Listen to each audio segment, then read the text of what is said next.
Debbie Friedman, the accomplished Jewish singer and songwriter, wrote a song to Psalm 126, which went something like this. Those who sow in tears, will reap in joy, will reap in joy. Those who sow in tears, will reap in joy. Many people used to ask her about the theology behind these words. Her explanation was not that we experience joy only after sadness or that everything happens for a reason. She did not say that tears necessarily lead to laughter or that everything will work out in the end. Sometimes they don't. Her theology was much more nuanced. Her interpretation of this prayer was that when we are in deep sadness, when we are suffering more than we believed possible, when our pain is overwhelmingly powerful, it may help to remember that we are also capable of feeling joy just as intensely. This does not mean that our suffering will lead to joy, but it does mean that we are capable of experiencing both profound pain and profound elation. We hold within us the capacity to feel both of these extreme emotions. We have been in pain before, and somehow we were able to return to a place of gladness. She pointed out that this is a psalm of thanks. It praises God who allows us to feel deeply. Sometimes this means that we feel intense suffering, and sometimes it means that we feel intense happiness. We spend a lot of time at these two emotional poles, and in some ways, they're more similar than we think. Take, for example, the following midrash, or rabbinic folktale about Abraham. It is a midrash that has been used to speak about how beautiful the world can be, and also about how horrible the world can be. It all hinges on one word, doleket. Doleket comes from the same Hebrew word as the word lahadlik, which we say when lighting our Shabbat candles. It means that something is lit up, but there is still some ambiguity in how exactly it is to be translated, and this ambiguity can change the entire message of the story. Think of Abraham as a man traveling through the world, going from place to place. He looks up and is struck by the sight in front of him. Right before his eyes is a palace, doleket. In this translation, illuminated with splendorous light. He wonders, could it be that there is no one who cares for this palace? Then the owner looks at him and says, I am the owner of the palace. Similarly, Abraham asks, could it be that there is no one who cares for the world? Then God looks at him and says, I am the world's guide. This interpretation of doleket shows us that many of us seek God in times of great wonder. We spend a lot of time at this emotional pole. Thankfully, the world is a beautiful place, and we have a lot of joy in our lives. When we are in awe of the world around us, we look for the divine, and sometimes we find it. However, there is another reading of this midrash and of this word doleket. Just as fire is both beautiful and dangerous, creative and destructive, so does the meaning of doleket straddle two worlds. Sobbing is not as far away as we might like to think from laughing. Think of Abraham as a man traveling through the world, going from place to place. He looks up and he is struck by the sight in front of him. Right before his eyes is a palace, doleket. In this translation, it's lit up in flames. He wonders, could it be that there is no one who cares for this palace? Then the owner looks at him and says, I am the owner of the palace. Similarly, Abraham asks, could it be that there is no one who cares for this world that is doleket, that is lit up in flames? Then God looks at him and says, I am the world's guide. This interpretation of doleket shows us that many of us seek God in times of great sadness and anger. Unfortunately, we spend more time than we would like at this emotional pole. And yet, in these horrible moments, we look for a holy and caring presence, and sometimes we find it. We can use this midrash in two very different ways. We can use it to speak of the profound goodness that exists in our world, as well as the profound ugliness that this world sometimes offers up. We tend to look for God in both of these extreme moments. We feel part of something larger than ourselves when we experience beauty, and we grasp for that same feeling when the cruel ugliness of the world brings on a sense of utter loneliness. We spend a lot of time at these two emotional poles, and sometimes they're not as far apart as we think. It all hinges on this one word, doleket. We can translate this word positively. When Abraham witnessed a world that was doleket, lit up with a radiant light, he sought and found the source of that light. He encountered God. He reaped in joy. By experiencing the best that this world had to offer, he learned that God cares about the world. There are times when we too can see a world that is doleket, lit up with splendor and beauty. Our world is beautiful.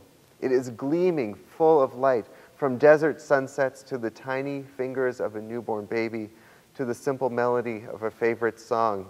Our world overflows with things and events to be amazed at. The world is so beautiful that it allows us to encounter God. How could I possibly experience the grandeur of this world? How could I witness this palace that is doleket, illuminated with splendorous light, and not feel like I am part of something larger than myself? However, we can translate this word doleket negatively as well. Sometimes our world is not beautiful, but ugly. Who among us has not felt at some point like our world was on fire, full of smoke, bursting into flames? When we lost our family member, it felt as if our world was burning down.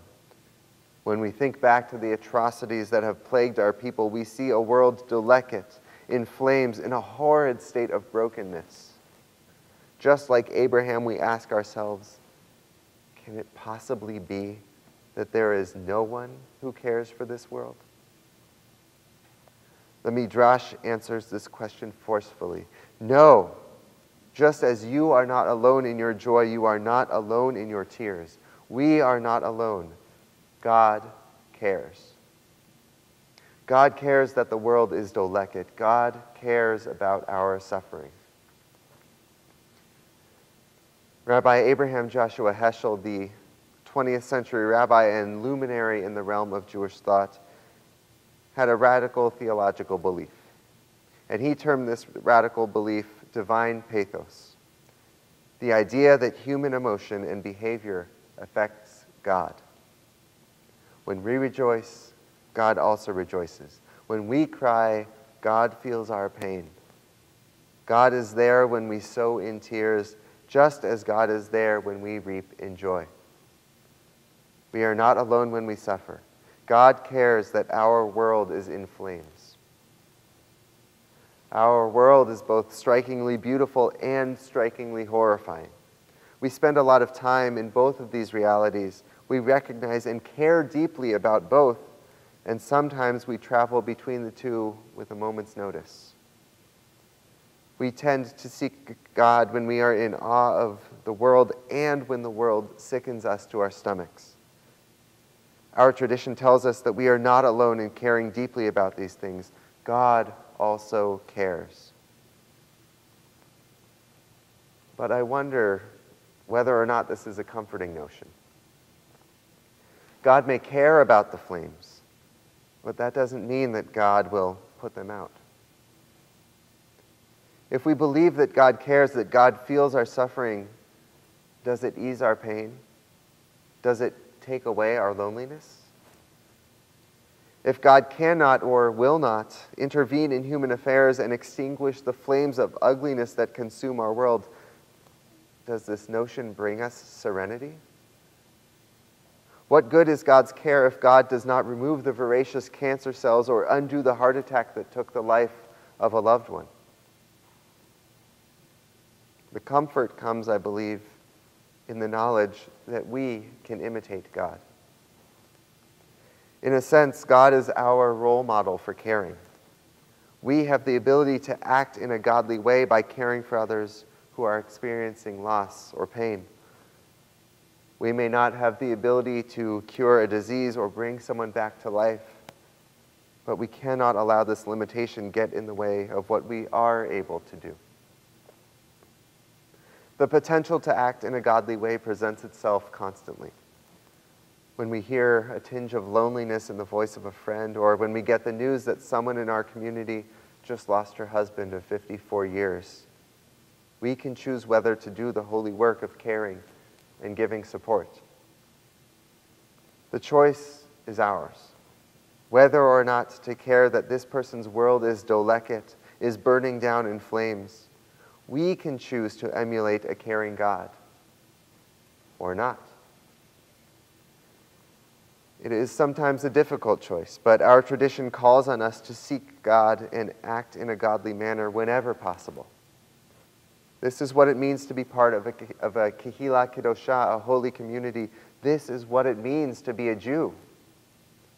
As Rabbi Tarfon said, the day is short, the work is great, and the master is pressing. Lo alecha hamlacha ligmor velo ata ben chorin lehibatel mimena. You do not need to finish the work, but neither are you free to desist from it. We must care about the goodness and the evil in the world whenever we are able, even if it is difficult to do so. When we want to run away, when our energy for caring is spent, when easy apathy beckons us, this is when we must push ourselves to be there with a hug, with a word, with a meal of consolation. This is when we must force ourselves to care. And it is in caring that we encounter and imitate God. There's no doubt about it. Our world is doleket. It is lit up with splendorous beauty, and it is lit up with the flames of suffering. We spend a lot of time at these two emotional poles, and it is possible to transition between the two. They are not as far apart as we think. Just as deeply as we sow in tears, we reap with intense joy. May the moments of splendor, the instances of jaw-dropping beauty, fill us up and sustain us during the moments of pain. May they guide us through the darkness that will, unfortunately, and eventually come. May we all gain strength from knowing that God cares and that we, too, can emulate God by having the awesome responsibility to care. May we take on that responsibility. May we imitate and emulate God in caring for one another and be present in the difficult moments as well as the simchas. Gemar Chatima Tova, may we all be inscribed in the book of life.